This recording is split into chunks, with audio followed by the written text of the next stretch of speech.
Welcome to news alerts. Prakasam జిల్లాకు చెందిన ప్రముఖ వ్యాపారవేత్త మాజీ మంత్రి సిద్ధ రాఘవరావు వైసీపీకి రాజీనామా చేశారు. ఆయన తన రాజీనామా లేఖను పార్టీ అధ్యక్షుడు జగన్ కు పంపించారు.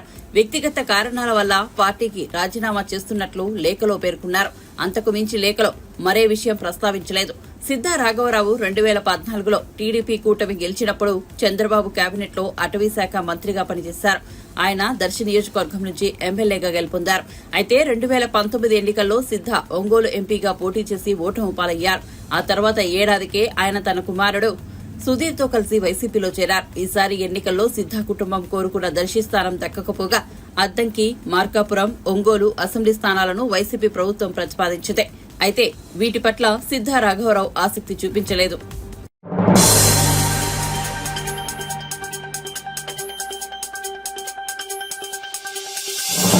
సాలూరు నియోజకవర్గం నుంచి టీడీపీ ఎమ్మెల్యేగా విజయం సాధించిన గుమ్మిడి సంధ్యారాణిని మంత్రి పదవి వరించిన సంగతి తెలిసిందే.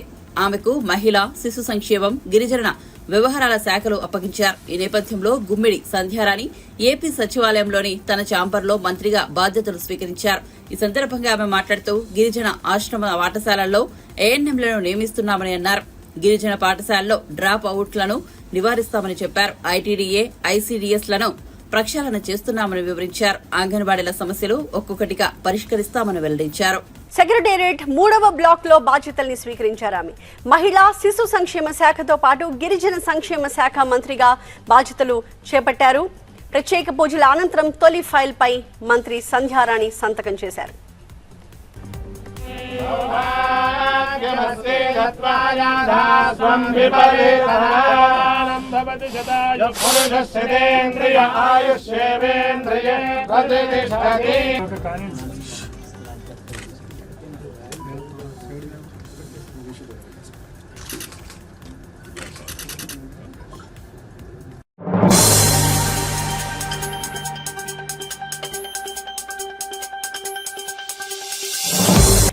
విద్యుత్ కొనుగోలుపై చట్టం తన పని తాను చేసుకుంటూ పోతుందని నీటిపారుదల శాఖ మంత్రి ఉత్తమ్ కుమార్ రెడ్డి వెల్లడించారు. ఆంధ్రప్రదేశ్లో ఏర్పాటైన కొత్త ప్రభుత్వానికి శుభాకాంక్షలు తెలిపారు. తెలుగు రాష్ట్రాల మధ్య సత్సంబంధాలు ఉండాలని ఆకాంక్షించారు. కుటుంబ సభ్యులతో కలిసి తిరుమల శ్రీవారిని ఉత్తమ్ దర్శించుకున్నారు. తెలుగు జాతి సుఖ సంతోషాలతో ఉండాలని స్వామివారిని ప్రార్థించినట్లు తెలిపారు.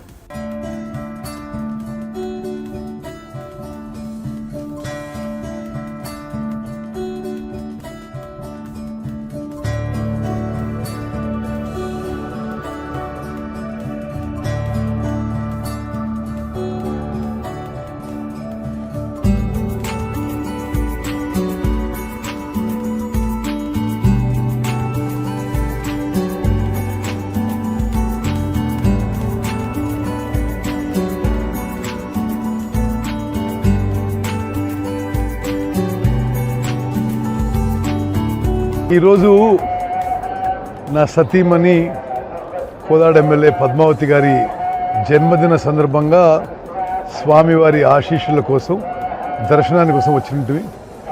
ఎప్పుడు తిరుపతి వచ్చినా చాలా సంతోషంగా మరి ఉంటుంది. నూతనంగా ఆంధ్రప్రదేశ్లో కొత్త ప్రభుత్వం ఏర్పడ్డది. వాళ్ళందరికీ మా శుభాకాంక్షలు, అభినందనలు. రెండు రాష్ట్రాల మధ్య మంచి సంబంధాలు ఉండాలని, తెలుగు జాతి రెండు రాష్ట్రాల్లో ప్రపంచవ్యాప్తంగా మరి మొత్తం కూడా అందరూ మంచి ఉండాలని, సుఖంగా, సంతోషంగా, ఆరోగ్యంగా ఉండాలని చెప్పి భగవంతుని ప్రార్థిస్తున్నాం. విద్యుత్ జలాల మధ్య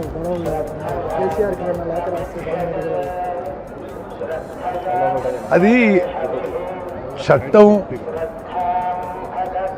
చట్టం తన పని తను చేసుకుంటూ పోతుంది. మేము స్ట్రిక్ట్గా ఏ కమిషన్ వేసినా ఏమున్నా చట్టం, ధర్మం, న్యాయం పాటించే ముందుకు పోతున్నాం.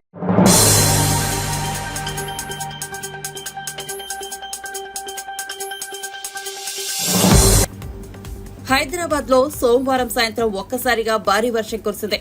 ఉరుములు, మెరుపులు, ఈదురుగాలతో వర్షం పడుతోంది.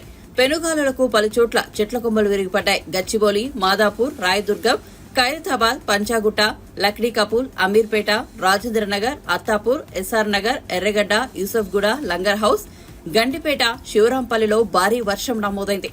అలాగే పంజాగుట్ట, జూబ్లీహిల్స్, బంజారాహిల్స్, అమీర్పేట, బేగంపేట, సికింద్రాబాద్, గచ్చిబౌలి, మణికొండ, షేక్పేట, కొండాపూర్, హైటెక్ సిటీ తదితర ప్రాంతాల్లో ఒక్కసారిగా భారీ వర్షం మొదలైంది. ఒక్కసారిగా వర్షం కురవడంతో రోడ్లపైకి వరద నీరు వచ్చి వాహనదారులు చాలా ఇబ్బందులు పడుతున్నారు. పలుచోట్ల ట్రాఫిక్ జామ్ ఏర్పడింది. ఇక ఈ వరద నీటిని తొలగించేందుకు డీఆర్ఎఫ్ సిబ్బంది కృషి చేస్తున్నట్లు జీహెచ్ఎంసీ తెలిపింది.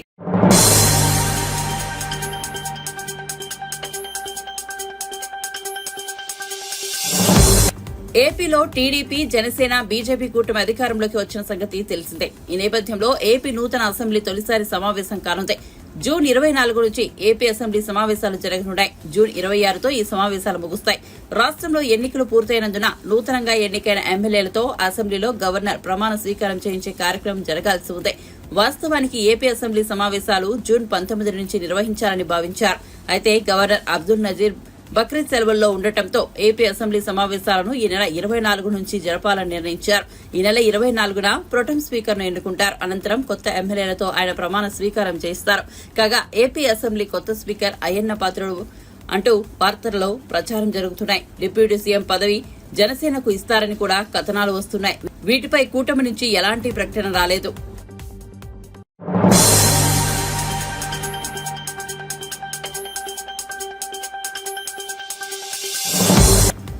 ఈవీఎంల వాడకాన్ని ప్రపంచ దేశాలు బహిష్కరించాలని, కొంతమేర ఈవీఎంలను హ్యాకింగ్ చేసే అవకాశం ఉందని, మనుషులు కానీ ఏఐ టూల్స్ తో గానీ ఈవీఎంల హ్యాకింగ్ అసాధ్యమేనని కాదని ఎలాన్ మస్క్ చేసిన వ్యాఖ్యలు భారత్ లో దుమారం రేపుతున్నాయి.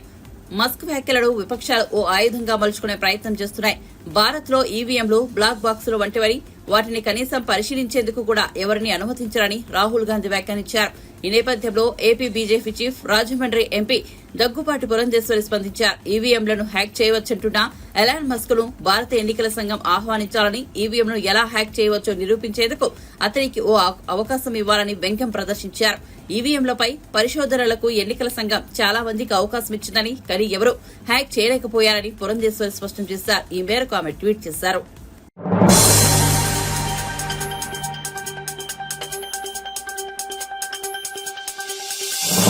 విశాఖ రిషికొండపై నిర్మితమైన భవనాల్లో ఏముందో బహిర్గతమైన నేపథ్యంలో బీజేపీ నేత, మాజీ ఎమ్మెల్యే బైరెడ్డి రాజశేఖర్ రెడ్డి ఆసక్తికర వ్యాఖ్యలు చేశారు. రిషికొండపై ఉన్న ఆ ప్యాలెసే జగన్ కు రాజకీయ సమాధి అని పేర్కొన్నారు.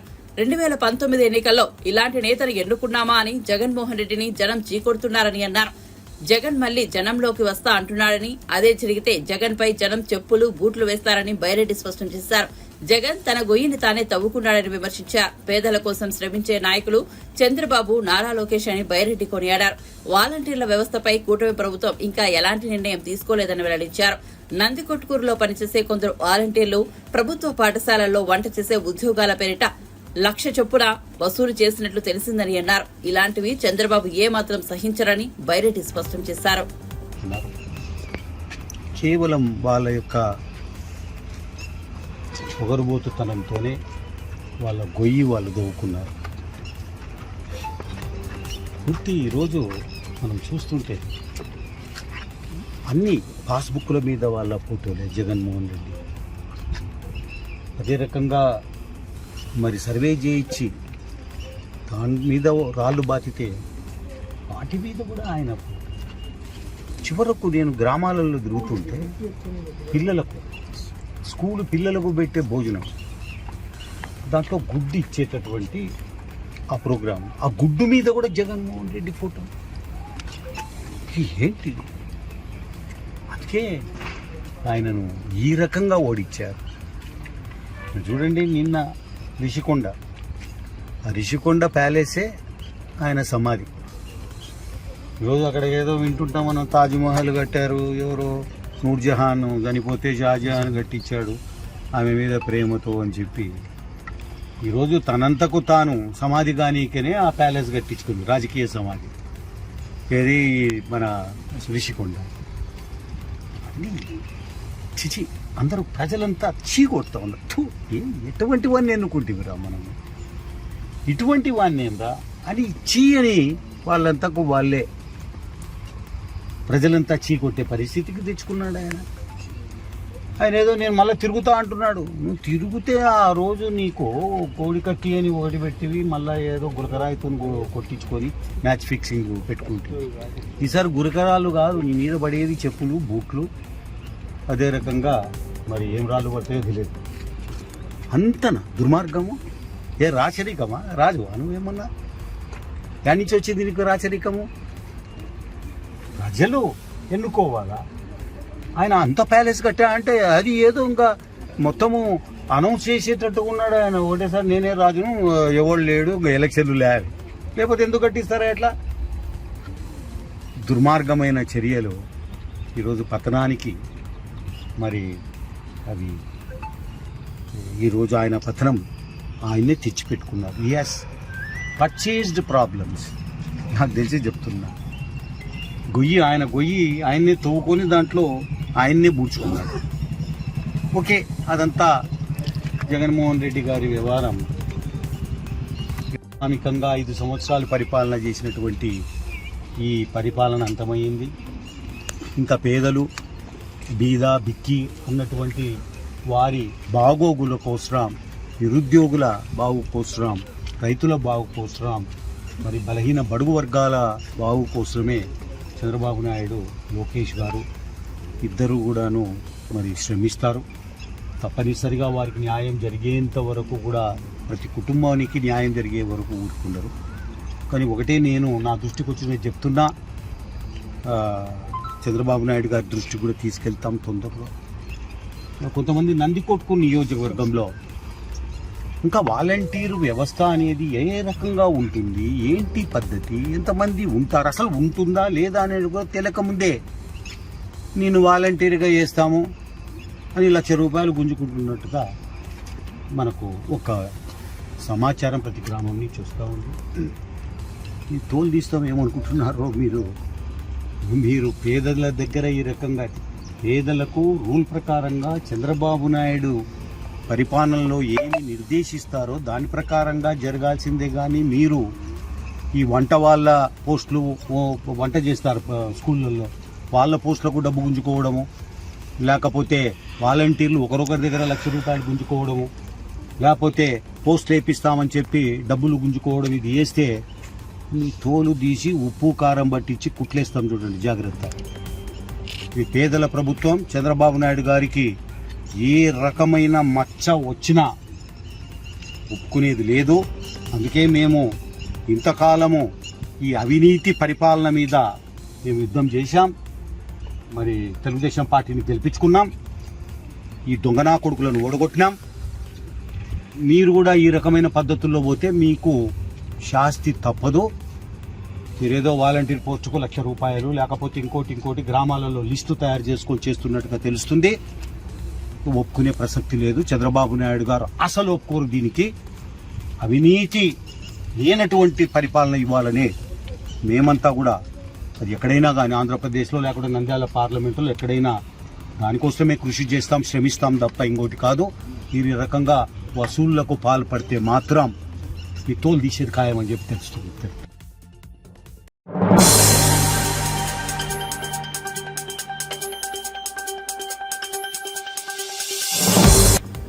ఇటీవల కువైట్ లో జరిగిన ఘోర అగ్ని ప్రమాదంలో 45 మంది భారతీయులు చనిపోగా అందులో 3 ఏపీ వాసులు ఉన్నారు.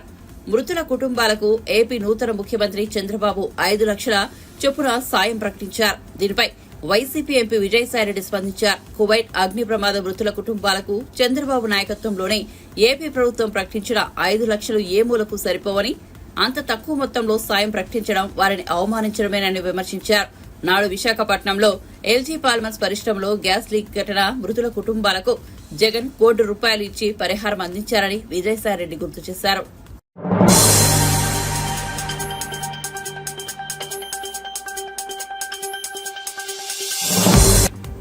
తెలంగాణలో భారీ ఎత్తున ఐపీఎస్లకు స్థానచలనం కలిగింది. ఒకేసారి 28 మంది ఐపీఎస్ అధికారులను కాంగ్రెస్ ప్రభుత్వం బదిలీ చేసింది. ఈ మేరకు ఉత్తర్వులు జారీ చేసింది. సిఐడి ఎస్పీగా విశ్వజిత్ కంపాటి, హైదరాబాద్ ట్రాఫిక్ డీజీపీగా రాహుల్ హెగ్డే, ఏసీబీ జేడీగా రితిరాజ్లను నియమించారు.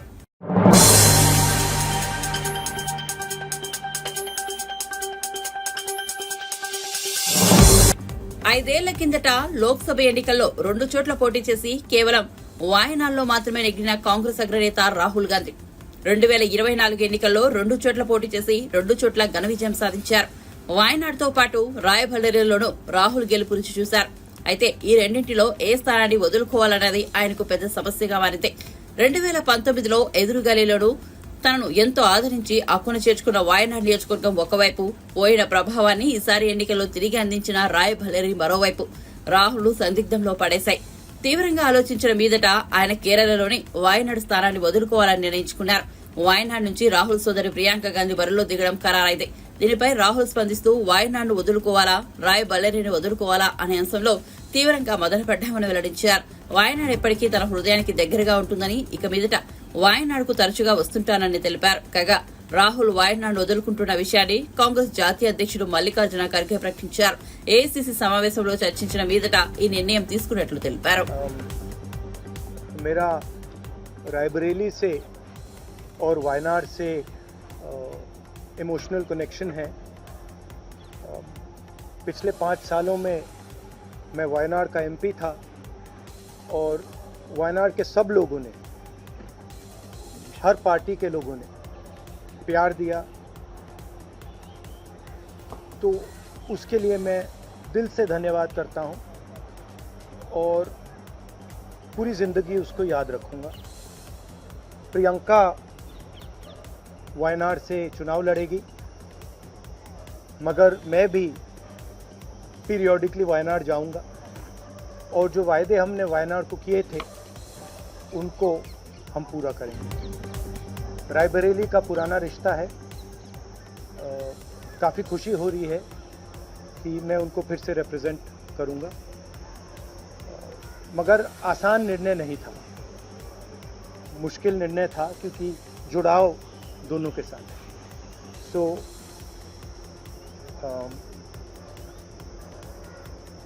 I have an emotional relationship with both Raebareli and the people of Wayanad. And the last 5 years as Member of Parliament of Wayanad have been a fantastic experience, a very enjoyable experience. The people of Wayanad stood with me. The people of Wayanad gave me love and affection. Every single person, regardless of party, they gave me support, love and affection. They gave me energy to fight in a very difficult time. So I will never forget that. I want everyone in Wayanad to know that Priyanka is going to fight the election in Wayanad. But I am going to be a frequent visitor to Wayanad, and I am going to be available to the people of Wayanad. And the commitments that I have made, we will stand by them and we will try and deliver all those commitments.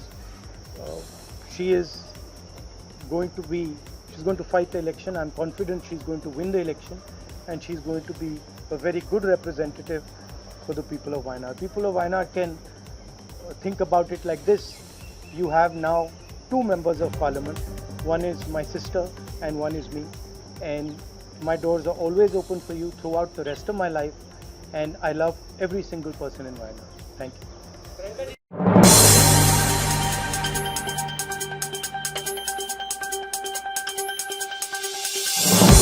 Vinayaka Chavithi సందర్భంగా హైదరాబాద్లోని ఖైరతాబాద్ లో ప్రతిష్ఠించే మహాగణపతి విగ్రహానికి దేశవ్యాప్త గుర్తింపు ఉంది. భారీతనంలోనూ ప్రజా ఆకర్షణ విషయంలోనూ ఖైరతాబాద్ గణపతికి సాటి లేదు. అందుకే ప్రతి ఏటా ఖైరతాబాద్ లో గణపతి విగ్రహం ఎంత అనే అంశంపై అత్యంత ఆసక్తి నెలకొంటుంది. ఇక ఈసారి వినాయక చవితి సందర్భంగా ప్రతిష్టాపన చేసే విగ్రహ నిర్మాణం కోసం ఘనంగా కర్ర పూజ నిర్వహించారు. ప్రతి ఏడాది నిర్మల ఏకాదశి నాడు కర్ర పూజ నిర్వహించడం ఆనవాయితీగా వస్తుంది. కర్ర పూజ అనంతరం విగ్రహాన్ని అక్కడే రూపొందిస్తారు. ఈ కార్యక్రమంలో ఖైరతాబాద్ ఎమ్మెల్యే దానం నాగేందర్, గణపతి ఉత్సవ కమిటీ సభ్యులు పాల్గొన్నారు. ఈసారి ఖైరతాబాద్ లో ప్రతిష్ఠింపబోయే మహాగణపతి విగ్రహం ఎత్తును 70 అడుగులుగా ఖరారు చేశారు.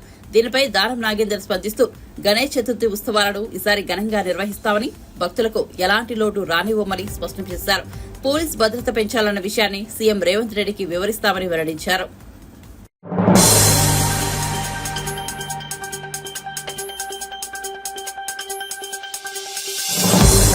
ఏపీ కాంగ్రెస్ అధ్యక్షురాలు వైఎస్ షర్మిల ఢిల్లీలో కాంగ్రెస్ అగ్రనేత సోనియా గాంధీ, పార్టీ ఎంపీ రాహుల్ గాంధీ, కాంగ్రెస్ ప్రధాన కార్యదర్శి ప్రియాంక గాంధీలను కలిశారు. ఈ భేటీ సోనియా నివాసంలో జరిగింది. ఈ విషయంపై షర్మిల ట్వీట్ చేశారు. సోనియా గాంధీ, రాహుల్ గాంధీ, ప్రియాంక గాంధీలను ఢిల్లీలోని వారి నివాసంలో కలిశారు. ఆంధ్రప్రదేశ్ రాష్ట్ర కాంగ్రెస్ పార్టీ తరపున కార్యాచరణకు సంబంధించి ఆసక్తికరమైన సమావేశం జరిగింది. ఈ సందర్భంగా భవిష్యత్ ప్రణాళికలు, కార్యాచరణ తీరుతెన్నులు, ఇతర అంశాలపై నిర్మాత్మకమైన చర్చ జరిగింది. రాబోయే రోజుల్లో ఏపీలో కాంగ్రెస్ పార్టీ పునర్వైభవం సంపాదించడమే కాదు, ఒక బలీయమైన శక్తిగా అవతరిస్తుంది. ఈ దిశగా మరిన్ని అడుగులు పడుతున్నాయన్న విషయం తెలియజేస్తున్నందుకు ఎంతో సంతోషిస్తున్నానని షర్మిల వివరించారు. గాంధీల కుటుంబంతో తన భేటీకి సంబంధించిన ఫోటోను కూడా షర్మిల పంచుకున్నారు.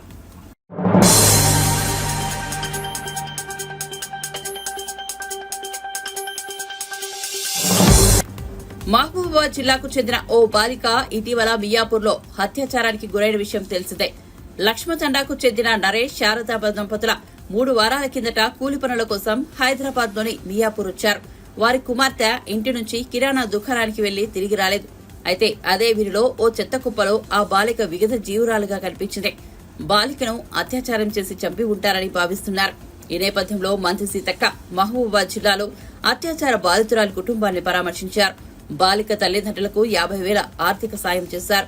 బాధిత కుటుంబానికి న్యాయం చేస్తామని భరోసా ఇచ్చారు. సంవత్సరాల క్రితం గానీ ఇక్కడ గుట్టాలలో కూడా అమ్మాయిని రేప్ చేసి చంపేసినటువంటి పరిస్థితి కూడా మనం చూసినాము. ఇవన్నిటికి కూడా అంతం పలకాలన్నటువంటి లక్ష్యంతో మూలంగా ఉన్నటువంటిది విచ్చలవిడిగా ఈ అత్యాచారాలు, హత్యలు చిన్న పిల్లల మీద ఇవన్నీ జరుగుతున్నాయి అంటే విచక్షణ కోల్పోయి దానికి మూలం గంజాయి, డ్రగ్స్ అనేది సీఎం రేవంత్ రెడ్డి గారు గుర్తించే ఈరోజు వాటి మీద ఉక్కుపాదం మోపాలన్నటువంటి సంకల్పంతో అధికారులకు అందరికి కూడా ఎప్పటికప్పుడు పోలీసు అధికారులకు పూర్తి స్థాయిలో అధికారం ఇవ్వడం జరిగింది. కాబట్టి పూర్తి స్థాయిలో కాన్సన్ట్రేట్ చేసి ఒక దిక్కు గ్రామాలలో ఉన్నటువంటి యువతను మరి వాళ్లకు అవేర్నెస్ ఇవ్వడము, మత్తులో ఉన్నటువంటి వాళ్ళను మనుషులుగా మార్చాలంటే వాళ్ళకు రెగ్యులర్గా మరి అవేర్నెస్ ఇవ్వాలి, మోటివేషన్ చేయాలి. ఫుల్ ఫ్లెడ్జ్డ్గా రంగారెడ్డి జిల్లా నుంచి, ఎందుకంటే ఇన్సిడెంట్ అక్కడ జరిగింది కాబట్టి ఆ కలెక్టర్ గారికి కూడా ఆదేశించడం, ఏ సెక్షన్స్ కిందకి వస్తుంది, మర్డర్ అసలు ఏంది అనేది పూర్వపరాలు తొందరగా రేపటి ఎల్లుండి వరకు రిపోర్ట్స్ వస్తాయి. మియాపూర్ నుంచి కూడా పోలీస్ అధికారులు ఇప్పుడు ఇక్కడికి వస్తున్నారు. ఈ తల్లిదండ్రులతో కూడా మాట్లాడతారు. అక్కడ ఏం క్లూస్ దొరుకుతలేవు అంటున్నారు కాబట్టి ఆ యాంగిల్లో కూడా అయిన తర్వాత ఇతరుల బతుకులను చిదిమేసే రకంగా ఎవరు వివరించినా ఈ రాష్ట్రంలో ఖచ్చితంగా ఉక్కుపాదం మోపడం.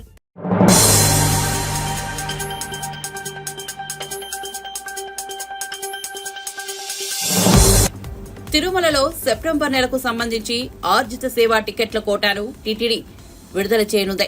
సుప్రభాతం, తోమాల సేవ, అర్చన, అష్టదళ పాద, పద్మారాధన టికెట్లను ఎలక్ట్రానిక్ డిప్ ద్వారా కేటాయించనున్నారు. అందుకు గాను జూన్ 18 ఉదయం 10 గంటల నుంచి 20వ తేదీ ఉదయం 10 గంటల వరకు రిజిస్ట్రేషన్కు అవకాశం కల్పించారు. ఈ 3 రోజుల్లో తమ వివరాలు నమోదు చేసుకున్న భక్తులకు ఎలక్ట్రానిక్ డిప్ ద్వారా పలు ఆర్థిక సేవల టికెట్లు కేటాయిస్తారు. ఎలక్ట్రానిక్ డిప్ లో ఆర్జిత సేవా టికెట్లు పొందిన వారు జూన్ 20వ తేదీ మధ్యాహ్నం 12 గంటల నుంచి 22వ తేదీ మధ్యాహ్నం 12 గంటల వరకు నిర్దేశిత నగదు చెల్లించి టికెట్లను ఖరారు చేసుకోవాల్సి ఉంటుంది. ఇక కళ్యాణం, ఊంజల్ సేవ, ఆర్జిత బ్రహ్మోత్సవం, దీపాలంకరణ సేవా టికెట్లను ఈ నెల 21వ తేదీ నుంచి ఉదయం 10 గంటల నుంచి విడుదల చేస్తారు. ఇక కళ్యాణం, ఊంజల్ సేవ, ఆర్జిత బ్రహ్మోత్సవం, దీపాలంకరణ సేవల్లో వర్చువల్ గా పాల్గొనే భక్తుల కోసం జూన్ 21 మధ్యాహ్నం 3 గంటలకు కోటా విడుదల చేయనున్నారు. అంగ ప్రదక్షిణం టికెట్లను జూన్ 22న ఉదయం 10 గంటలకు విడుదల చేస్తారు. అదే రోజున మధ్యాహ్నం 3 గంటలకు సీనియర్ సిటిజన్లు, దివ్యాంగులకు ప్రత్యేక ప్రవేశ దర్శనం కోసం టికెట్లు విడుదల చేస్తారు. 300 రూపాయల ప్రత్యేక ప్రవేశ దర్శన టికెట్లను జూన్ 24వ తేదీ ఉదయం 10 గంటలకు విడుదల చేస్తారు. తిరుపతి, తిరుమలలో బస చేయడం కోసం జూన్ 24వ తేదీ మధ్యాహ్నం 3 గంటలలోపు కోటా విడుదల చేస్తారు. ఈ టికెట్లను ఆన్లైన్లో టీటీడీ దేవస్థానం .ap.government.in ద్వారా బుక్ చేసుకోవాల్సి ఉంటుందని టీటీడీ ఒక ప్రకటనలో తెలిపింది.